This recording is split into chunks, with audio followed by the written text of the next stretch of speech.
Assalamualaikum warahmatullahi wabarakatuh. Perkenalkan, nama saya Miranda S, NIM 21203886208018 dari kelas PAI 4A. Jadi di sini saya akan menjelaskan tentang pengantar statistik. Yang pertama yaitu pengertian statistik dan statistika. Jadi statistik adalah sekumpulan angka untuk menerangkan sesuatu, baik angka yang belum tersusun maupun angka yang sudah tersusun. Contohnya itu seperti statistik penduduk, seperti jumlah penduduk dan rata-rata umur penduduk. Selanjutnya, statistika adalah ilmu untuk mencari, mengumpulkan, mengatur, mengelola, dan menyajikan data. Jadi di sini statistik yaitu data yang akan diolah, sedangkan statistika yaitu ilmu untuk mengelola data tersebut. Selanjutnya, yang kedua yaitu kedudukan statistika dalam statistika pendidikan agama Islam. Jadi di sini dalam pendidikan agama Islam, penyajian data statistik sangat berguna karena dapat membantu dalam mengumpulkan data dalam penyajian data informasi dengan cara yang tertata dengan baik. Selanjutnya, yang ketiga yaitu klasifikasi dari statistik berdasarkan cara pengolahan datanya, yaitu statistik deskriptif dan statistik inferensi, dan selanjutnya berdasarkan ruang lingkup penggunaannya. Yang pertama itu statistik deskriptif. Di sini statistik deskriptif itu hanya berfungsi menerangkan keadaan, gejala, atau persoalan. Sedangkan statistik inferensial adalah serangkaian teknik yang digunakan untuk mengkaji, menaksir, dan mengambil kesimpulan sebagian data atau sampel yang dipilih secara acak dari seluruh populasi. Selanjutnya yaitu statistik berdasarkan ruang lingkup penggunaannya. Di sini statistik terbagi atas beberapa macam. Yang pertama yaitu statistik dalam dunia pendidikan, adalah statistik yang diterapkan atau digunakan dalam bidang ilmu pendidikan. Selanjutnya, statistik di perusahaan adalah statistik yang diterapkan atau digunakan dalam dunia perusahaan. Selanjutnya, statistik ekonomi adalah statistik yang diterapkan atau digunakan dalam bidang ilmu ekonomi. Selanjutnya, statistik pertanian adalah statistik yang digunakan atau diterapkan dalam bidang ilmu pertanian. Selanjutnya, statistik kesehatan adalah statistik yang digunakan atau diterapkan dalam bidang ilmu kesehatan. Dan yang terakhir yaitu statistik sosial adalah statistik yang diterapkan atau digunakan dalam bidang ilmu sosial. Yang keempat yaitu pengertian data. Jadi data merupakan kumpulan fakta atau angka atau segala sesuatu yang dapat dipercaya kebenarannya sehingga dapat digunakan sebagai dasar menarik suatu kesimpulan. Pengertian ini menurut Yulian Gananda Hanif dari buku Statistik Pendidikan. Selanjutnya, data adalah segala fakta atau keterangan tentang sesuatu yang dapat dijadikan bahan untuk menyusun informasi. Pengertian ini menurut Dr. Muhammad Mukason dari buku Statistik Deskriptif. Selanjutnya, data adalah kumpulan keterangan-keterangan atau deskripsi dasar dari suatu hal, objek, atau kejadian yang diperoleh dari hasil pengamatan, observasi, dan dapat diolah menjadi bentuk yang lebih kompleks. Pengertian ini dari Syafrial Fahripen dari buku Membuat Aplikasi Pengolahan dan Administrasi. Yang kelima, klasifikasi jenis-jenis data. Ada 4 jenis-jenis data. Yang pertama yaitu data nominal, ialah data statistik yang cara menyusun angkanya didasarkan atas penggolongan atau klasifikasi tertentu. Data nominal ini juga sering disebut dengan data hitungan karena data tersebut diperoleh dengan cara menghitung. Data ini tidak dapat diurutkan dan diukur. Contohnya seperti kode pos. Selanjutnya yang kedua yaitu data ordinal. Data ordinal ini disebut dengan data urutan, yaitu data statistik yang cara menyusun angkanya didasarkan atas urutan kedudukan. Contohnya itu tingkat pendidikan. Selanjutnya, data interval ialah data statistik yang terdapat jarak sama di antara hal-hal yang sedang diselidiki atau dipersoalkan. Yang terakhir yaitu data rasio. Disebut satuan terurut memiliki selisih yang sama. Nilai rasio hampir sama dengan nilai interval, dengan perbedaan bahwa rasio memiliki nol mutlak. Contohnya adalah tinggi, berat, panjang, dan lain-lain. Selanjutnya, jenis-jenis pengumpulan data. Berdasarkan jenis cara pengumpulannya dibagi atas beberapa cara, yakni yang pertama yaitu pengamatan atau observasi, yang kedua penggunaan kuesioner, yang ketiga wawancara atau interview, yang keempat itu dokumentasi. Adapun berdasarkan banyaknya data yang diambil dibedakan atas dua cara, yaitu sensus dan sampling. Selanjutnya yang ketujuh yaitu teknik-teknik penyajian data. Dalam penyajian data ini terdapat dua teknik. Yang pertama itu teknik tabel dan grafik. Tabel ini seperti tabel baris kolom, tabel kontingensi, tabel distribusi frekuensi. Selanjutnya grafik seperti grafik batang, grafik garis, dan grafik lingkaran. Yang kedelapan yaitu variabel dan jenis-jenis variabel. Secara umum, variabel merupakan suatu besaran yang dapat diubah atau berubah sehingga dapat mempengaruhi peristiwa atau hasil penelitian. Jenis-jenis variabel itu seperti variabel kontinu adalah variabel yang dapat ditentukan nilainya dalam jarak atau jangkau tertentu dengan desimal yang tidak terbatas, seperti contohnya berat, tinggi, luas, pendapatan, dan lain-lain. Yang kedua yaitu variabel diskrit.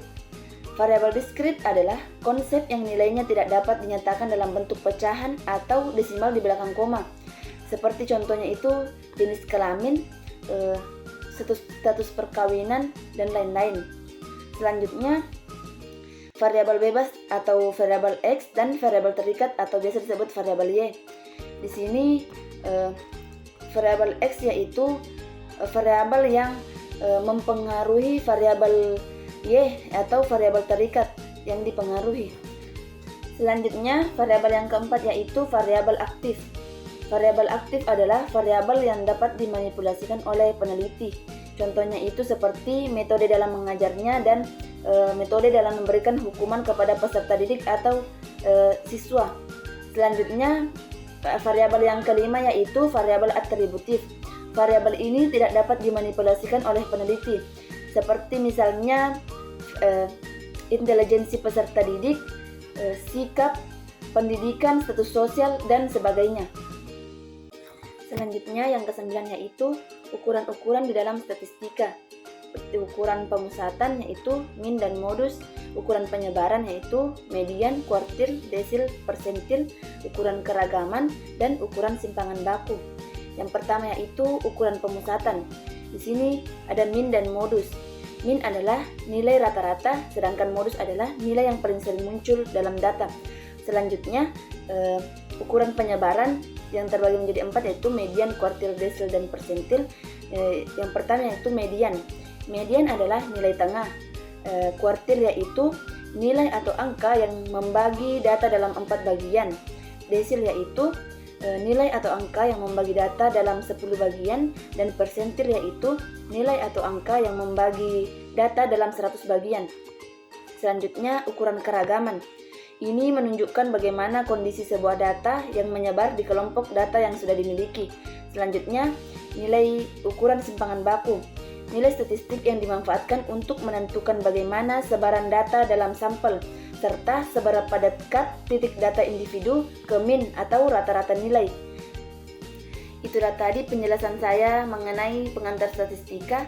Di sini saya akan mengeksplorasi sebuah skripsi yang berjudul Pengaruh Efektivitas Pembelajaran Pendidikan Agama Islam terhadap Spiritualitas Siswa Kelas 8 di SMPN 3 Samarinda. Penulisnya yaitu Rizko Mubarok, dan inti dari gambaran masalah yaitu seberapa besar pengaruh pembelajaran pendidikan agama Islam terhadap spiritualitas siswa kelas 8 di SMP Negeri 3 Samarinda. Selanjutnya unsur-unsur statistika. Yang pertama, jenis penelitian. Jenis penelitian yang digunakan dalam penelitian ini adalah kuantitatif, yaitu data penelitian meliputi angka-angka dan analisis menggunakan statistik. Selanjutnya, identifikasi hipotesis. HA yaitu efektivitas pembelajaran pendidikan agama Islam diduga berpengaruh terhadap spiritualitas. HO yaitu efektivitas pembelajaran pendidikan agama Islam diduga tidak berpengaruh terhadap spiritualitas. Selanjutnya, identifikasi pendekatan. Pendekatan yang digunakan dalam penelitian ini adalah pendekatan kuantitatif deskriptif, yaitu penelitian yang bertujuan untuk menggambarkan secara sistematik dan akurat fakta dan karakteristik mengenai populasi atau mengenai bidang tertentu. Penelitian ini berusaha untuk mendeskripsikan dan memaknai pengaruh efektivitas pembelajaran pendidikan agama Islam terhadap spiritualitas siswa kelas 8 di SMPN 3 Samarinda. Selanjutnya, identifikasi variabel. Yang pertama, variabel independen disebut juga variabel bebas, yaitu variabel independen adalah variabel yang mempengaruhi atau yang menjadi sebab perubahan atau timbulnya variabel dependen atau terikat. Dan variabel independen atau bebas dilambangkan dengan huruf X. Maka dalam penelitian ini terdapat suatu variabel independen, yaitu efektivitas pembelajaran siswa sebagai proses pembelajaran di dalam kelas. Selanjutnya, variabel dependen dalam istilah sering juga disebut variabel terikat. Variabel terikat merupakan variabel yang dipengaruhi atau yang menjadi akibat karena adanya variabel bebas dan bisa dilambangkan dengan huruf Y. Dalam penelitian ini, yang menjadi variabel dependen adalah spiritualitas siswa. Selanjutnya, identifikasi instrumen penelitian. Instrumen yang digunakan dalam penelitian ini adalah berupa angket atau kuesioner, penyusunan pernyataan-pernyataan yang ada dalam angket berdasarkan pada skala Likert. Selanjutnya, identifikasi uji instrumen, yaitu uji validitas dan uji reliabilitas. Yang pertama yaitu uji validitas. Uji validitas ini bertujuan untuk mengukur tingkat kevalidan atau kesahihan suatu instrumen. Adapun instrumen yang digunakan dalam penelitian ini dinyatakan valid sesuai dengan gambar tabel yang tertera di dalam video ini. Selanjutnya, uji reliabilitas. Pengujian reliabilitas dalam penelitian ini dilakukan dengan menggunakan teknik Cronbach alpha. Untuk mengetahui hasil pengujian, bisa dilihat dengan menghitung koefisien dari masing-masing instrumen dalam satu variabel. Instrumen yang terdapat pada setiap variabel dapat dikatakan reliable jika memiliki reliability statistik Cronbach alpha lebih dari 0,600. Berdasarkan hasil yang sudah terangkum dalam tabel di atas, dapat diketahui bahwa nilai koefisien Cronbach alpha seluruh variabel dalam penelitian ini memiliki nilai alpha hitung lebih besar dari 0,6. Dengan mengacu pada kriteria Nunnally, maka seluruh butir penyataan dalam penelitian ini adalah dikatakan reliable. Identifikasi analisis kuantitatif. Yang pertama yaitu uji normalitas. Uji normalitas dalam penelitian ini dilakukan guna mengetahui apakah ada data penelitian yang mempunyai distribusi yang normal ataupun tidak. Uji normalitas dilakukan dengan membentuk residual di setiap variabel yang diteliti. Berdasarkan tabel tersebut, dapat diketahui bahwa uji normalitas menunjukkan nilai signifikansi yaitu 0,619 lebih besar dari 0,05. Maka dapat disimpulkan bahwa nilai residual berdistribusi normal. Selanjutnya, uji linearitas. Uji linearitas dilakukan untuk melihat apakah model yang dibangun mempunyai hubungan yang linear atau tidak. Berdasarkan hasil uji linearitas, diketahui nilai signifikansi deviation from linearity sebesar 0,137 lebih besar dari 0,05. Maka dapat disimpulkan bahwa terdapat hubungan yang linear antara efektivitas dengan spiritualitas. Selanjutnya, identifikasi, analisis korelasi, dan analisis regresi. Yang pertama yaitu analisis korelasi. Berdasarkan tabel tersebut menjelaskan besarnya nilai korelasi atau hubungan R yaitu sebesar 0,484. Dari output tersebut diperoleh koefisien determinasi R² sebesar 0,234 yang mengandung pengertian bahwa pengaruh variabel bebas atau efektivitas pembelajaran terhadap variabel terikat atau spiritualitas adalah sebesar 23,4%. Selanjutnya, analisis regresi. Berdasarkan hasil analisa data yang menggunakan regresi linear, sederhana bahwa hasil yang diperoleh adalah nilai F hitung sebesar 30,520 diketahui F tabel 3,94 pada taraf signifikan 5%, maka HA diterima yang berarti terdapat pengaruh variabel X terhadap variabel Y.